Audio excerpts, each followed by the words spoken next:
Certains protagonistes vivent leur vie comme ils l'entendent. La vie est une suite de 400 mètres départ arrêté.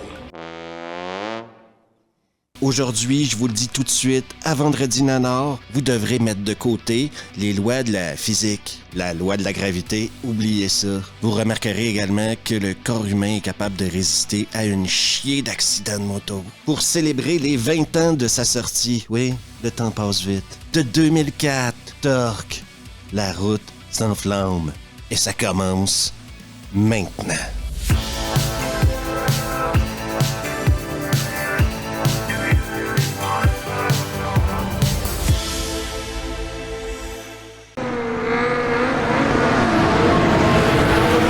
Le film commence dans le désert sur une autoroute où une moto fait la course à deux voitures. Fait à noter, les effets spéciaux nous indiquent tout de suite que nos yeux risquent de saigner. Après avoir remporté sa course, qui était pas vraiment une course, c'était juste un mec qui voulait faire chier deux bagnoles, j'imagine. Il se rend dans un diner, prend une photo, sort du diner, et les deux mecs qui l'ont fait chier sur l'autoroute, eh ben, ils l'attendent pour lui péter la gueule. C'est pas de ce point et on a le droit à des dialogues qu'on ne comprend pas parce qu'on nous a rien expliqué à nous. Oui, faut deviner pourquoi ils se parlent de ça présentement. Il se casse pendant 6 mois en Thaïlande sans dire un mot et il revient pour nous chier dans les bottes. Et maintenant un générique qui vous fera peut-être penser à American Ninja 2, mais en moins bon. On surutilise les effets, mais déjà à peine 10 minutes de fait dans le film que ça commence déjà à m'énerver. Après le générique, il y en a un qui décide de les faire chier sans aucune raison. Encore une fois, on sait pas c'est qui ce gars-là, puis on sait pas pourquoi il les fait chier, mais on sait qu'il les fait chier, OK? Tu vas bouffer ma roue! Ça me ferait mal, du con! On va se rendre compte que ce mec-là, c'est le frère de Ice Cube qui fait partie d'un gang de motos, les Reapers. Et Ice Cube, c'est le boss des Reapers. Et Ice Cube, il mélange tout. Je croyais que t'étais parti bouffer des sushis pourraves chez les Viettes. Je croyais que les sushis c'était japonais. Je sais que les sushis, c'est japonais bouffon. Maintenant, notre petit groupe de glandus mené par Ford, le mec qui est héros d'un film de moto, s'appelle Ford. Alors que Ford, ils font pas de moto. La comprenez-vous? Voyez-vous comment c'est drôle? Et maintenant, ils arrivent dans un orgie de moto. Et non seulement ça ressemble à un vidéoclip de Kid Rock, mais en plus, ils font jouer du Kid Rock. Notre héros, Ford, profane un t-shirt des Ramones. Et ça, avant d'aller voir son ex, Shane, qui elle aussi travaille dans le milieu de la moto. Une mécano comme on en voit dans tous les garages de moto. Je t'ai appelé. Oui, mais ma ligne était sur écoute pendant 6 mois. Ça aussi, c'était drôle.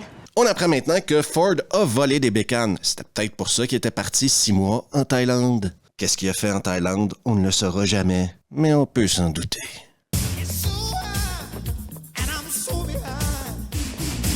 À qui a-t-il volé ces motos-là, vous demandez-vous? Eh bien, il les a volées à Henry, qui lui jouait dans Fast and the Furious, un film identique, mais 10 fois meilleur. Les dialogues ici, c'est des pépites de littérature.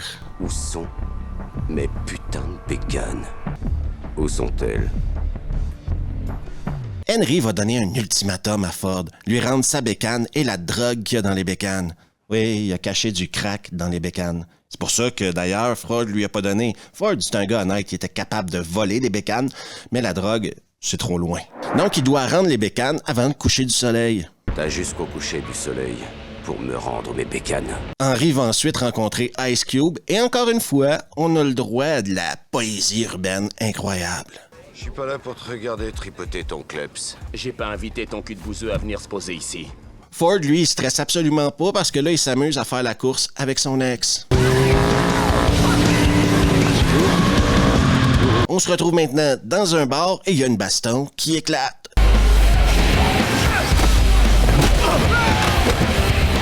Et c'est là qu'on peut vraiment voir la puissance du nanar. On a une baston dans un bar super mal filmé que ça en devient presque comique. Alors merci les aliens de nous avoir encore foiré un concert. Moi je me casse. Henry et son pote vont décider de tuer le frère de Ice Cube. Oubliez pas qu'ils ont un plan. Le plan, c'est de faire passer tout ça sur le dos de Ford. Oui, faire en sorte que Ice Cube veuille tuer Ford. Henry, c'est un malin. Bien sûr, Ice Cube, quand il va voir qu'ils ont tué son frère, il va prendre ça personnel. Si je savais qui a fait ça, vous auriez un cadavre de plus sous les yeux. Salut toi. Savais-tu que plus de 35% des gens qui regardent Revue ne sont pas abonnés à Revue? Ils n'ont apparemment jamais entendu parler du fait que je mets les pieds où je veux et que c'est souvent sur la gueule. Alors n'hésite surtout pas à t'abonner juste ici, là. Oui, juste là. De laisser un pouce, d'activer les notifs et de partager la vidéo avec tes amis. On retourne à Torque et je te souhaite bonne chance. Autour du FBI de se pointer. J'adore Adam Scott comme acteur, mais en agent du FBI rebelle, j'ai honte pour lui. Vous attendiez à quoi? Un costume ringard, une bagnole de beauf et une coupe de cheveux à la noix? Le plan de Ford est super simple. Il veut dire à Henry où sont les motos et envoyer le FBI arrêter Henry avec les motos remplies de crack.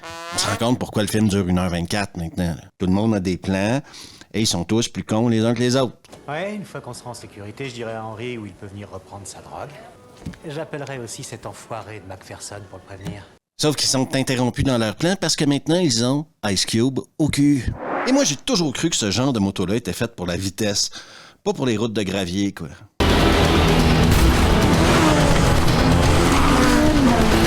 Heureusement pour Ford et ses potes, ils vont se cacher dans une grotte. Ça, dans un film, quand tu tombes sur une grotte dans le désert, c'est vachement utile quand t'es pourchassé par des mecs qui veulent te tuer. Ils vont apprendre, OK, que Henry a tué le frère de Cube avec une chaîne à moto. Ça va leur donner un plan. Le plan, c'est de prouver que c'est Henry qui a tué le frère de Cube avec une chaîne à moto parce que sa chaîne à moto est un objet unique. Apparemment, chaque moto a des chaînes différentes. Et que si tu les compares, tu sais à qui appartient la moto. J'aurais besoin de vérification sur ce point-là dans les messages. Moi, j'y crois pas, mais pas 2 secondes. Une chaîne à moto, c'est une chaîne à moto, quoi. Il y en a des grosses, des petites, des moyennes. Mais bon, je suis curieux de voir vos réponses là-dessus dans les commentaires. Et il n'y a pas 2 bécanes qui laissent les mêmes marques sur une chaîne. Parce qu'il n'y a pas 2 bécanes qui ont le même pignon. Dans ce genre de film-là, les choses arrivent parce qu'elles doivent arriver. Et le FBI a maintenant une épiphanie. Possible que Ford ne mente pas. Je pense qu'il est aux fesses d'Henry James. S'il a raison et que Henry l'a bien piégé, c'est ce que je ferai. Parallèlement à tout ça, Ford se retrouve encore une fois pourchassé par Cube et les Reapers, ce coup-là, sous les palmiers de Palm Springs. Choc des titans. Est-ce que vous avez déjà vu un mec avec des flingues qui faisait moins peur que ça? À moto, sur un train. Et le réalisateur décide de nous démontrer qu'il a la gravité dans le cul. Des cascades spectaculaires.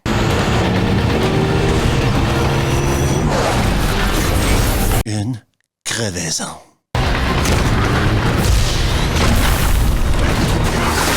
Et là, Ford, il va aller sauver Ice Cube. Ben oui, il faut qu'il prouve d'une manière ou d'une autre que c'est pas lui qui a tué son frère. Et c'est comme ça qu'il va le faire. Et là, on voit un jeu d'acteur incroyable entre le mec qui joue Ford, qui est tombé dans l'oubli total depuis ce temps-là, et Ice Cube alors qu'il se regarde pendant que le train passe.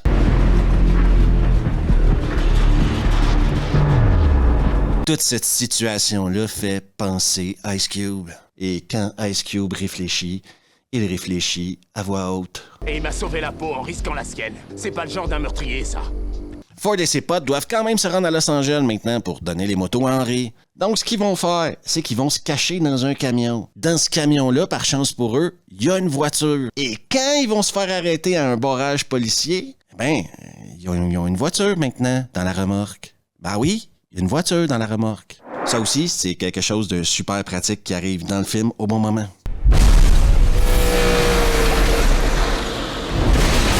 Cascade sur l'autoroute. Moi, je vous le dis, dans ce film-là, Adam Scott joue le pire agent du FBI. En plus, c'est un agent du FBI qui conduit un Hummer noir. On pouvait pas faire plus 2004 que ça, je pense. C'est de la folie, on devrait demander de l'aide. Si tu n'aimes pas ma conduite, Anderson...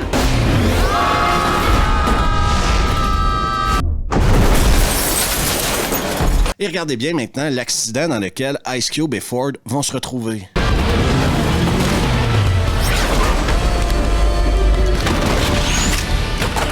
Inquiétez-vous pas, tout le monde est en forme pour se bastonner. Ok. Alors qui l'a tué si c'est pas toi? Henry James.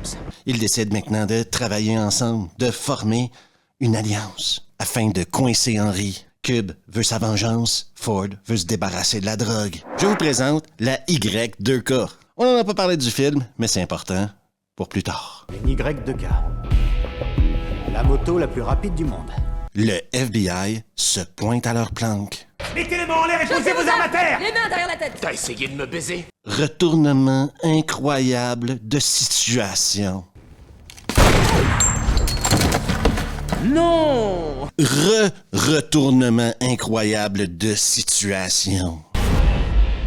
Hey! Ils sont piégés.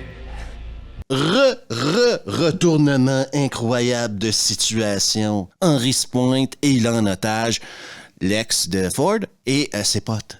T'as vraiment cru que j'étais assez con pour tomber dans un piège aussi minable? Diversion.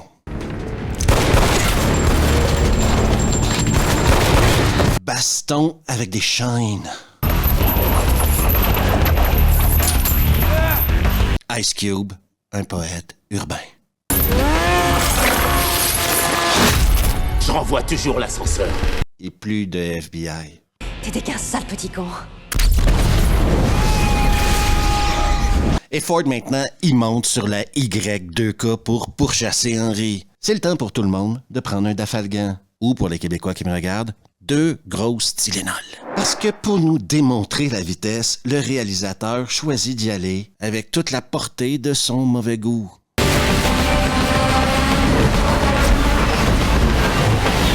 Parallèlement à ça, on a une baston de filles à moto commanditée par Pepsi et Mountain Dew.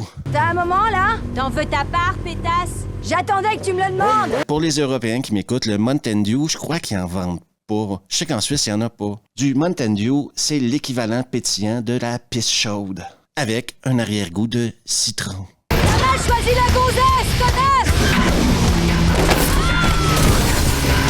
On dirait que toi aussi, pétasse. Retour sur Ford et Henry, et encore une fois, les pires effets spéciaux de l'époque.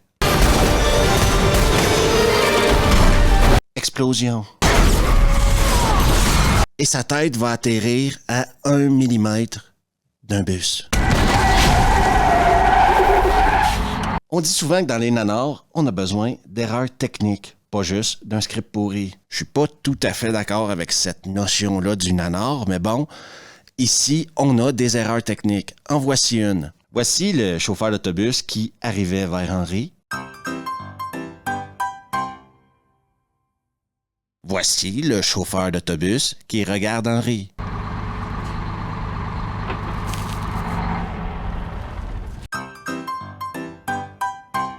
Erreur de continuité. Retour au film, maintenant, une amitié a été formée, une amitié qui devrait durer pour toujours. Ben, on dirait que l'affaire est réglée, hein? Je suis désolé pour ton frère.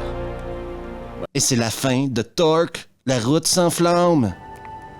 Tu vois, ça c'est la seule chose qui m'a fait revenir. On ne peut pas finir tant que Nickelback n'a pas chanté.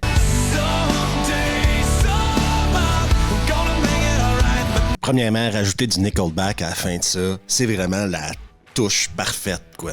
Peu de films représentent autant une époque, 2004. On s'entend tous d'ailleurs pour dire que ce film-là est une copie de Rapide et Dangereux ou de Fast and the Furious. Sauf que The Fast and the Furious était déjà une copie d'un bon film, Point Break. Et ce que Torque n'a pas compris, c'est qu'ils n'ont pas copié ce que Fast and the Furious avait copié de Point Break. Non, je pense que le réalisateur a regardé Fast and the Furious et s'est dit « Wow, des voitures, c'est cool, on va faire la même chose avec des motos, sans mettre d'histoire. » Ils vont parler durant le film, les personnages? On leur fera dire les phrases les plus débiles possibles. Donc, dans mon évaluation personnelle, Fast and the Furious est une copie de Point Break qui marche correctement. Torque est une copie de Fast and the Furious tout pourri. Ben, nanardesque pour être exact. Parce que je me suis bien marré en revoyant ce film-là 20 ans plus tard. Les dialogues, c'est vraiment quelque chose, quoi. Faut vraiment que tu t'accroches, quoi. Tu te pisses dessus à certains moments. T'imagines les acteurs en train d'être obligés de dire des conneries comme ça, quoi.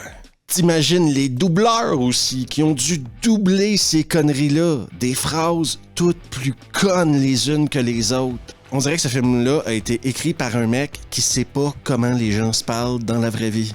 Et ça le rend nanardesque, mais au plus haut point. Peu importe les petites erreurs de continuité, de montage, c'est vraiment les dialogues de ce film-là qui m'ont accroché. Après, en parlant de l'esthétique du film, c'est insupportable.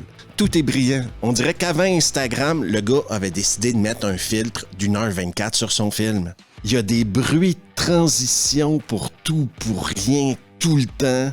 Le mec vient du monde du vidéoclip, il a travaillé avec des grandes stars, DMX, Mariah Carey, etc., etc. Et il a vraiment fait un vidéoclip de 84 minutes. Et ça, c'était une critique qu'on entendait souvent au début des années 2000 parce que MTV était super populaire et les réalisateurs de vidéoclips populaires commençaient à faire des films. Pour certains, ça a super bien marché, pour d'autres, absolument pas. Dans le cas qui nous occupe, c'est vraiment là où ça fait le plus mal. L'esthétique du film est dégueulasse, quoi. Ça a super mal vieilli. Et pour les yeux, c'est insupportable. Je vous rappelle qu'à la fin de ce film-là, le mec en moto fait un énorme flip dans les airs pendant qu'il est en train de se faire tirer dessus. Même Andy Sidaris aurait pas pensé à ça. Non, il aurait mis une poupée gonflable puis il aurait tiré sa poupée gonflable. Beaucoup plus logique. Mais voici où j'en arrive à vous le conseiller. Oui, écoutez-moi bien, OK? Parce que 20 ans plus tard, si vous aviez l'âge de vous souvenir de ce film-là et que vous l'écoutez maintenant, vous allez vous marrer vachement. Parce qu'il y a plein de clichés de cette époque-là, quoi. Et vous allez passer un bon moment à vous marrer d'à quel point ça a mal vieilli, quoi. Et je vous parle même pas du placement de produits qu'il y a dans ce film-là, une autre mode de cette époque-là, parce qu'il y a une chier de placement de produits de la compagnie PepsiCo là-dedans. On rit souvent d'un mec comme Michael Bay qui fait des films à grand déploiement, etc. Mais ce genre de film-là, c'est la preuve que c'est dur de faire ce genre de film-là à grand déploiement. Tu peux faire exploser ce que tu veux, mais si ça n'a pas de sens, les gens décrochent, quoi. Trouver la nuance entre faire un blockbuster puis un nanar, ça a l'air d'être plus compliqué qu'on le pense. Alors n'oubliez pas que Revue a maintenant une chaîne Patreon sur laquelle vous pouvez trouver du contenu exclusif, du contenu non censuré et du contenu sans publicité. Et pour toi qui aimes bien me regarder sur YouTube, pourquoi ne pas t'abonner? Juste ici, de laisser un pouce bleu, d'activer les notifs et de partager la vidéo avec tes amis. On se revoit la prochaine fois.